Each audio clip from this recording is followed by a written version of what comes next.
자, 다음 주제 넘어가 보겠습니다. 여기 부분도 흥미롭습니다. 주제 먼저 확인해보죠. 이 비교적 보수인 쪽 얘기를 해봤다면 이제 반대 얘기를 좀 해봐야 될 것 같습니다. 제목을 좀 저희가 신중에 신중을 기했습니다. 어차피 문재인, 그렇다면 심상정입니다. 내가 안 찍어도 문재인 후보가 될 텐데 이런 말들이 조금씩 나오면서 심상정 후보가 조용한 돌풍을 일으키고 있습니다. 심상정 후보 어제 유세에서 심알찍이라는 말도 했는데 무슨 얘기인지 들어보실까요? 될 사람 밀어주자. 그동안에 오랜 세월 동안 우리 국민들은 내 표 사표 되는 거 아까워서 될 사람 밀어주자 이렇게 이야기를 하셨어요.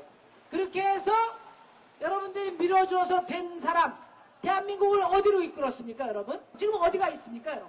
감옥이요. 4년 동안 제가 지역구 하면서 열심히 주민들 섬기니까 심알찍이라고 그래요. 무슨 말인지 아세요? 잘한다. 심상정을 알면 심상정을 찍는다 이겁니다. 네, 뭐 심알찍이라고 이야기하고 있는데 어떻게 보세요? 심상정 후보에게 표가 갈까요? 가죠. 이번 같은 경우는 좀 상당히 갈 거라고 봅니다. 근데 전제 조건이 있죠. 완주한다는 전제 하에서. 그러니까 아시겠지만 지난 2012년 대선 때도 나왔는데 그때 이제 뭐 야권이 좀 힘든 상황이니까 몰아주기 하기 위해서 사실 후보 사퇴를 했단 말이죠. 뭐 과거에 늘 그랬던 건 아니에요. 그러니까 권영길 그 민주노동당 후보 같은 경우에는 뭐 1997년부터 2002년 뭐 계속 나왔으니까요. 자, 그래서 그때 제일 많이 득표했을 때가 3.9% 득표를 했습니다. 2002년 대선 당시에. 그런데 이번에 과연 그 선을 이제 돌파를 할 거냐. 이게 이제 관심사인데 이번에는 완주할 경우에 돌파할 가능성이 좀 높지 않냐라는 관측이 좀 많이 나오고 있어요. 그래서 그게 이제 어느 선까지 갈 거냐. 정말로 10%까지 뭐 이렇게 돌파할 거냐. 지금 지지율로는 뭐 10%에 조금 못 미치고 육박하고 있어요. 그렇죠. 그런데 이게 이제 심리적인 지지와 실제로 이제 투표장에 가서 이제 지지는 좀 달라질 수 있는 거죠. 그리고 지금 이제 우리가 보고 있듯이 예를 들어서 뭐 보수 진영에서 뭐 홍준표 후보가 계속 약진을 한다든지 뭐 이런 상황이 된다. 그래서 문재인 후보가 좀 위태위태해진다라고 한다면 진보 진영 표심, 그러니까 정의당을 지지하는 그 유권자들이라 할지라도 역시 이제 그 문재인 후보 쪽으로 갈 가능성이 이제 있다 이렇게 봐야 되는 거죠. 조금 더 지켜보긴 해야 되겠는데 만약에 현재 그 1강 2중 그런 그 구도가 이제 쭉 계속 이어져 간다라고 전제한다면, 그러니까 심 후보가 완주를 이제 하고 그렇게 되면 이번 같은 경우에는 5%는 넘어갈 가능성이 좀 높지 않나. 저는 그렇게 생각합니다. 낙관적으로 좀 보시는군요. 근데 김성환 평론가님, 이게 왜 문재인 후보와 결부를 안 시켜볼 수가 없는 게 지금 화면 잠깐 보시겠지만 글쎄요. 지지층 일부가 좀 이탈하니까 아무리 40%가 넘어도 후보 입장에서는 뭐 그게 배가 부르겠습니까? 그러니까 좀 문재인 후보 측에서 심상정 후보 약진 좀 떨떠름할 수도 있겠어요. 지금 이제 TV 토론 할 때마다 느끼는 거지만 심상정 경보를 내려야 되는 상황이에요. 안철수 후보를 심상정 후보가 가가지고 건드리면 심상정 후보가 지지율이 올라가고 왠지 안철수 후보가 떨어지는 것 같은 느낌? 문재인 후보 건드리면 또 심상정 후보가 반사익을 보는 약간 그런 느낌이에요. 그러니까 물론 이제 심상정 후보가 그동안 노동운동도 해왔고, 그러니까 고생을 굉장히 많이 했잖아요. 그때 뭐 구속되기도 하고, 나름 이제 여장부 같은 느낌 받잖아요. 그리고 그런데다가 이제 정책이나 이런 측면에서도 굉장히 이제 해박한 지식을 또 얘기하고 있고, 그렇기 때문에 심상정 후보의 경쟁력이 돋보이는 것만은 뭐 분명합니다. 그러니까 그런 상황이긴 한데, 결국은 이제 그동안의 제로섬 게임처럼 야권표가 자꾸 나눠지게 될 경우에 그 나중에 가면 불안한 요인으로 작용하는 거예요. 그러니까 이 1대1 구도로 갈 경우에는 보수와 진보로 이렇게 구분됐을 경우에는 항상 정의당이 뭐 예전에 이제 진보 정당도 마찬가지였지만 중간에 샌드위치처럼 껴가지고 그 지지율이 마지막에 사표 방지 심리 때문에 야권의 다른 후보 편으로 다 가버렸거든요. 그렇죠. 이번에는 제가 볼 때는 현재 구도가 유지된다면 저는 그러니까 이거는 뭐 누가 특정하게 되라는 의미에서 말씀드리는 건 아니지만 한국 정치 발전에 있어서는 굉장히 황금 비율로 좋은 구도가 될 수도 있다. 그렇게 생각해요. 왜냐하면 그동안에는 양당제 틈바구니에 껴가지고 여러 가지 정당들이 제 목소리를 내기를 어려웠거든요. 그러니까 어느 쪽으로 이제 진영 논리로 가버리니까. 근데 이번 같은 경우에 1강, 뭐 1중, 뭐 3약 구도가 되든 2중, 2약 구도가 되든 간에 이런 구도가 가면은 사실 보수적인 목소리를 내는 정당도 무시할 수가 없고 진보적인 목소리를 내는 정당의 목소리도 무시할 수가 없는 상황이 되거든요. 그러니까 그러면은 진짜 그야말로 차기 정권을 잡는 그 누가 되든 간에 그러니까 어느 세력의 목소리도 무시할 수 없는 상태가 될 거라는 거죠. 그러니까 사실상 연정의 효과가 나타날 수도 있습니다. 예. 그리고 국민들이 좀 우리 사회의 좀 이념적 스펙트럼도 이제 넓어져야 될 때가 됐잖아요. 그러니까 그런 점에 있어서도 정치 발전이 저는 그렇게 나쁜 현상은 아니라고 보고요. 예. 심상정 후보가 전 잘 되면은 10%대 충분히 지지율 받을 수 있다고 예. 생각합니다. 예, 이현정 의원님, 뭐 제 주변의 친구들은 심상정 후보를 보고 믿고 의지할 수 있는 센 언니다, 뭐 이런 얘기들도 하던데 네. 아무래도 이렇게 선명하고 시원시원한 발언이 문재인 후보의 그 애매모호한 태도와 굉장히 비교가 되는 것 같아요. 그렇죠. 뭐 심크러쉬라는 뭐 별명도 있지 않습니까? 그런데 지금 이제 아마 문재인 후보 측은 굉장히 고민스러울 겁니다. 그러니까 과연 이 현상을 나중에 가서 예를 들어서 지금 선거가 지난 우리 2012년 선거 보십시오. 예. 저는 2% 차잖아요. 그러니까 정말 박근혜 전 대통령과 문재인 후보 간에 48대 51.6으로 일단 승부가 갈라졌거든요. 그렇죠. 그러니까 선거란 게 정말 막판 가면 모릅니다. 이게 보면 이 선거란 게 지금 여론조사가 이렇게 나오긴 하지만 결국 나중에 가서는 또 표 자체가 보면 굉장히 근접하는 경우가 많거든요. 그렇기 때문에 항상 안전판이 좀 있어야 돼요. 자, 그런데 지금 문재인 후보 측에서 본다면 뭐 나중에 이제 사표 방지 심리로 우리한테 올 거야. 라고 이제 이야기를 하고 있어요, 아직까지는. 왜냐하면 이제 어차피 선거 막판으로 갈수록 사표 방지 심리 때문에 한쪽으로 몰아주는 표가 있는데 만약에 지금 상황에서 문재인 후보가 뭐 당연히 되겠지라는 그런 어떤 낙관론이 계속 끝까지 간다라면 제가 볼 때 가치 투표가 이루어질 가능성도 있다. 지금 보면 박찬욱 감독하고 지금 장항준 감독 등등이 이제 오늘 또 지선을 했지 않습니까? 그렇죠. 그리고 또 20대 같은 경우, 지금 문재인 후보가 특별히 겨냥하고 있는 20대, 30대, 이 표 같은 경우는 사실은 우리 어떤 그 기성세대와 판단하는 기준이 달라요. 뭔가 멋있고, 뭔가 좀 시원하게 이야기를 하면 뭔가 가치 투표를 하는 그 세대거든요.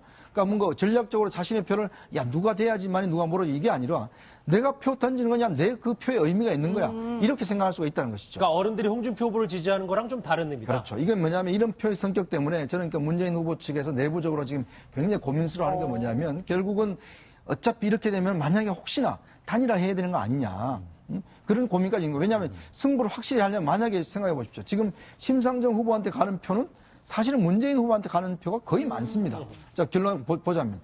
그럼 이 표가 다른 후보한테 어차피 갈 수는 없거든요. 그러면 결국 문재인 표를 가져오는 것 될 텐데 만약 그래서 나중에 승부가 아슬아슬하게 날 경우에 그걸 어떻게 할 겁니까? 그러니까 그런 거 있기 때문에 지금 내부에서도 이 심상정 후보에 대한 지금 어떤 경계 경보 지금 발령을 하고 있는 상황입니다. 그렇죠. 나중에 어떻게 될지 모르니까 심상정 후보가 진짜 신경이 쓸 수밖에 없는데 왜냐하면 이 결정타는 뭐 여러분도 다 동의하실지 모르겠지만 TV 토론이었잖아요. 지금 보면 심상정 후보, 유승민 후보가 뭐 20% 넘게 잘했다고 하고 문재인 후보가 저기서 3등 했네요. 그러니까 어찌됐건 심상정 후보가 독보적으로 잘했다는 사람들이 좀 많으니까 결국은 최 변호사님 후원금도 평소보다 4-5배 올랐다는 건 이 당의 어떤 이런 거 대단히 긍정적이에요. 그렇습니다. 실제로 그 선거를 하면은 제일 필요한 것이 돈과 사람 아닙니까?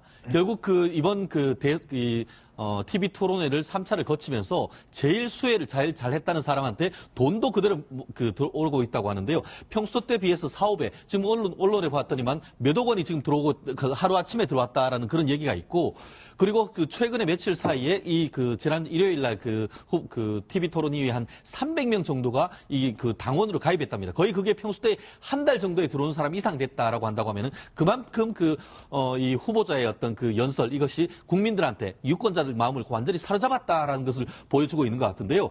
결국 완전히 타겟 마케팅 하고 있지 않습니까? 청년, 노동자 이 부분에 대해서는 정말 지갑까지 열고 당원까지 등록을 했다라고 한다고 하면은 특히 지금 우리나라의 어떤 이념적 지형에서 상당 부분 넓히고 있는데 아주 큰 기여를 하고 있다 그렇게 될 것 같습니다. 심상정 후보 얘기를 저희가 입체적으로 한 게 아마 오늘이 좀 처음일 텐데 그만큼 지금 그렇죠. 약진은 두드러지기 때문에 평소 소신 발언 아까도 잠깐 언급이 나왔던 이 올드보이 아가씨 박찬욱 감독도 이 심상정 후보가 촛불 정신 구현할 유일한 후보이면서 공개 지지를 했습니다. 그 목소리 들어보실까요?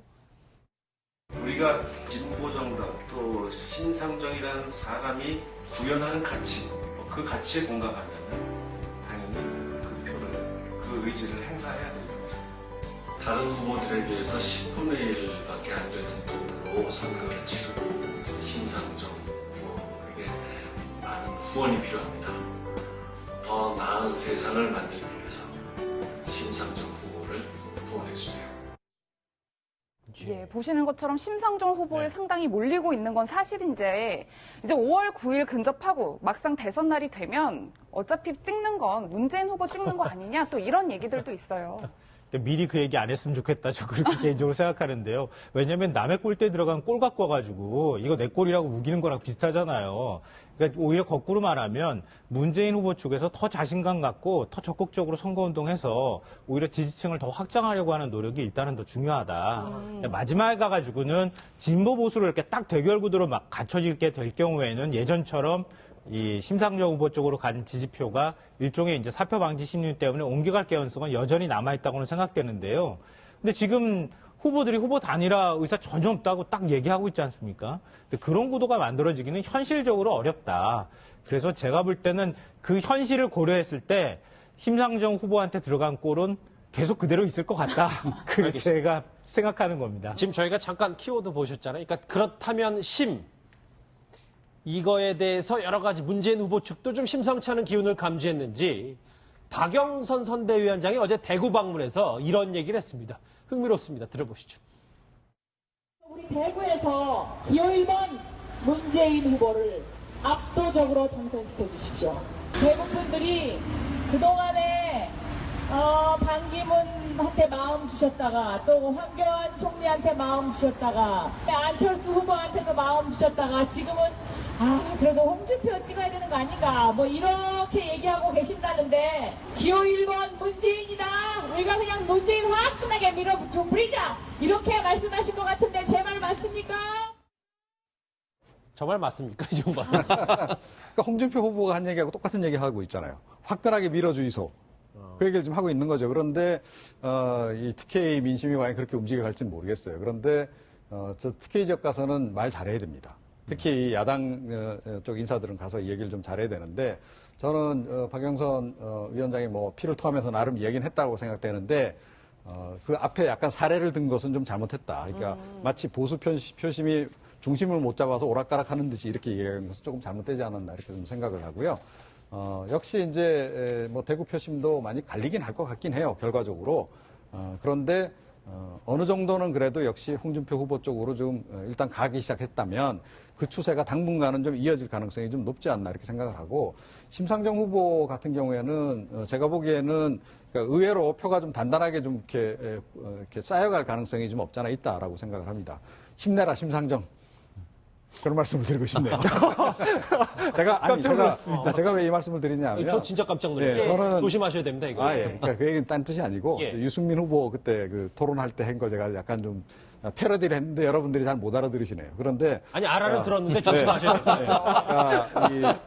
저는 뭐 기본적으로 중도에서 약간 보수 이념적인 지향성을 가지고 있습니다만, 그러니까 우리나라에서 진보가 좀 제대로 자리매김을 한 적이 없어요. 그래서 앞서도 말씀하셨듯이 이번 같은 경우에는 진보도 좀 제대로 자리매김을 할 필요가 있다. 그리고 상당히 지지층이 없는 게 아니에요. 그런데 이분들이 꼭 대선 국면에 오게 되면 이른바 가치 투표, 그러니까 이제 그 전략적 투표를 한다고 이렇게 이제 표심이 분산이 되는데 이번에 우리가 프랑스 대선에서 보게 되면 그러니까 이른바 뭐 대가지즘이라 그래가지고 그러니까 이후 체제에 대해서는 고민하지 말고 투표할 때는 정말 내가 원하는 투표를 찍자 그런 트렌드가 좀 나타나고 있는데 저는 이번 대선에서는 의외로 그게 좀 나타날 가능성도 없잖아 있다 이렇게 생각을 합니다. 근데 이제 잠시만요. 근데 이종관 씨 아까 그 말은 이제 워낙 또 많은 시청자분들이 좀 뉴스티크를 보고 계셔서 그 말은 조금 이제 정정해 주시고 그러니까 물론 뭐 진보 진영에서 어떤 틀을 갖춘 후보가 있는 건 좋습니다만 뭐 힘내라 어떤 후보를 정확히 지지하는 거는 특정 후보를 제가 지지한다는 그런 의미의 얘기는 아니었습니다. 알겠습니다. 그걸 좀 바로 잡겠어요. 최 변호사님 말씀. 사실 조금 전에 그 박영선 그 공동선대위원장의 발언은 어떻게 보면은 TK 정서를 과연 잘 읽고 있는지에 대해서 조금 의문이다. 오히려 TK 지역 정서에 약간의 영린을 건드린 것이 아닌가 하는 그런 느낌인데요. 원래 1번 찍으니까 1번 찍으니 그렇죠. 마치 TK 사람들은 아무 생각도 없는 사람이다. 이런 뉘앙스가 일단 주는 것 같고 마치 어떤 느낌이었냐면은 정동영 전 그 민주당 후보가 노인들은 투표 날 나오지 마시오 하는 그런 맥락으로 읽히는 것 같다는 세상에서 저 평양대사 뭐 이런 거랑 비슷한 거 아니에요? 네, 약간 그렇기 때문에 이 감정선을 조금 건드렸다는 점에서는 조금 그 부적절한 것 같고 다만 그 나름대로 이 박영선 그 의원이나 김부겸 의원 두 분 다 어떻습니까? 민주당이지만 공이 다 대구에 지지 기반 둔 대표적인 사람 아닙니까? 나름대로 그런 어떤 그 대표적인 인물을 세웠다는 것은 선거 전략으로는 상당히 유효하지만 그럼에도 불구하고 발언 자체가 살짝 위험 수위를 넘나졌다. 이렇게 평가할 수 있을 것 같습니다. 네, 우리 이제 이런 발언을요. 교도소 담장이를 걸었다 이렇게 얘기를 할 수 있을 것 같은데요. 이쪽으로 떨어지느냐 저쪽으로 떨어지느냐 굉장히 위험하게 걸어갔던 거라고 예. 생각은 되는데 방금 전에 말씀하셨던 것처럼 노인 폄훼 발언하고 비교하기는 좀 그런데 그때 뭐 비유적 편이었던 것 같아요. 그동안에 이제 늘 보수 정당은 1번이었다고 하는 인식이 있으니까 머릿속에 이번엔 우리도 1번이다. 그러니까 똑같이 1번 찍어주십시오. 그냥 화끈하게 좀 찍어주십시오. 이런 의미로 얘기를 한 건데요. 그러니까 자칫 잘못 해석하면 해석이 좀 달라질 수도 있으니까 저런 면에서는 조금 좀 조심할 필요는 있을 것 같아요. 글쎄 지금 뭐 홍준표 후보의 약진과 심상정 후보의 뭐 조용한 돌풍 얘기를 해보고 있는데 이분이 토론은 진짜 열심히 잘하고 있지만 저기압은 분명해 보입니다. 이 든든한 지원군 유승민 후보의 딸 유담 씨 영상부터 먼저 만나보실까요? 네, 반갑습니다. 제가 아는 저희 아버지는 매우 정의롭고 정직하고 또 현 시대에 필요한 근본적인 개혁을 단행할 능력이 있으신 분이거든요. 아버지 꼭 믿어주시고 또 많은 응원 부탁드릴게요. 감사합니다.